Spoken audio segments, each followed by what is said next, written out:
Hook. They all thought he was just the quiet janitor who mopped floors and smiled at everyone.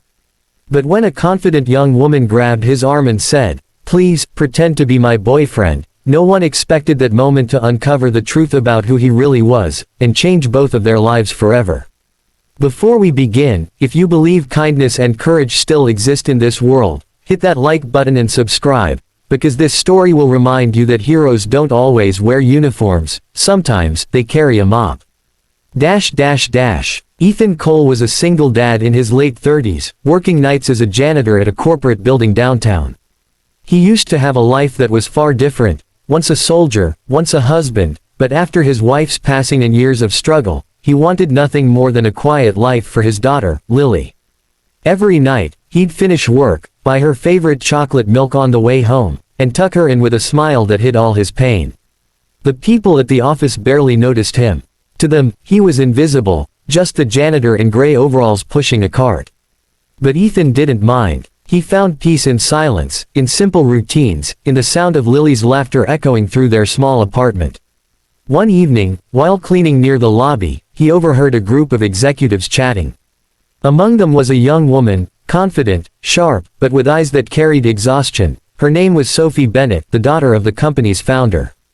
She had been working tirelessly to prove herself in her father's shadow, fighting off coworkers who whispered she only had her position because of her last name.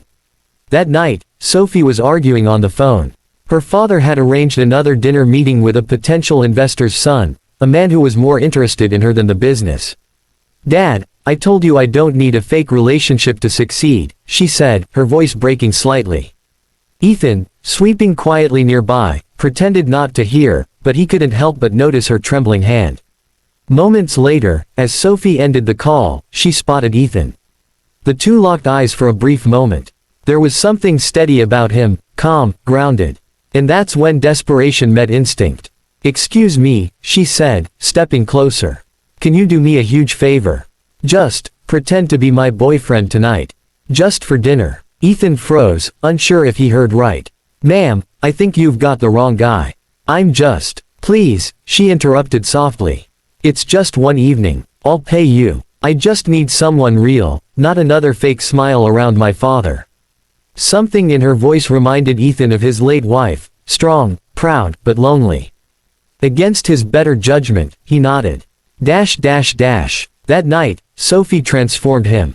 A borrowed suit, a quick shave, and suddenly the janitor looked like someone out of a different world. When they arrived at the restaurant, all eyes turned. The investor's son smirked, assuming Sophie had hired someone to make him jealous.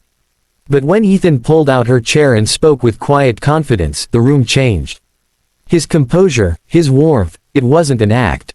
Sophie's father watched closely. There was something about this man that didn't fit the image of a janitor. The way he listened, the way he spoke about respect and hard work, it impressed even the toughest faces at the table. After dinner, as they walked outside, Sophie laughed for the first time in months. "You were amazing," she said. "Who are you really?" Ethan smiled faintly. "Just a dad who's trying to make his daughter proud." Over the next few weeks, their paths kept crossing. Sophie started greeting him at the office, offering coffee during his night shifts, even asking for advice on leadership. She learned that Ethan had served in the military for years, leading teams with quiet strength. But after losing his wife, he left everything behind to raise his little girl. He never bragged, never complained, just kept moving forward. One evening, Sophie stopped by his janitor's room holding a folder. "My father's company is in trouble," she said. "We're losing direction, and I don't know who to trust. I need your help." Ethan hesitated. "I don't belong in that world anymore." "But you do," she insisted. "You see people, Ethan. You understand them." Reluctantly, he reviewed her plans, offering honest feedback. His insights, simple but profound, helped her restructure her team, motivate employees, and reconnect the company's mission with its people. The board started noticing the change in Sophie. Her father, curious, asked, "What happened to you?" She smiled. "Someone reminded me that leadership isn't about power, it's about purpose." As months passed, Sophie and Ethan grew close, not through grand gestures but through shared respect.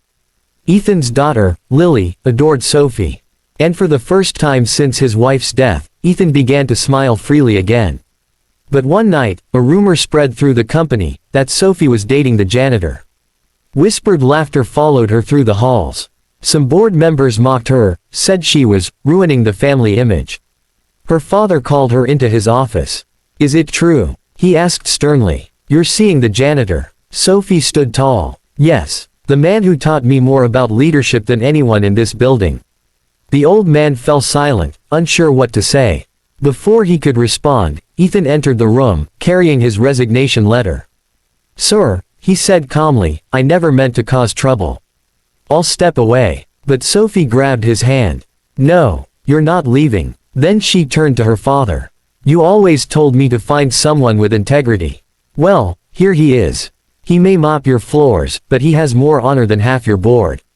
The room went still. After a long pause, Sophie's father looked at Ethan. "You served in the Marines, didn't you?" Ethan nodded quietly. The old man sighed. "Then maybe you should be leading people again, not cleaning up after them."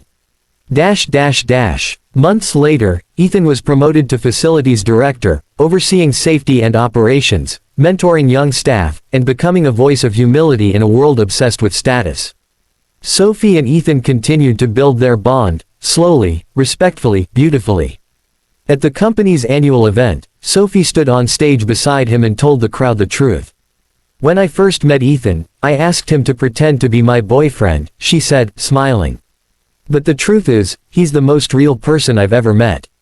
And because of him, this company, and I, learned what it means to have heart."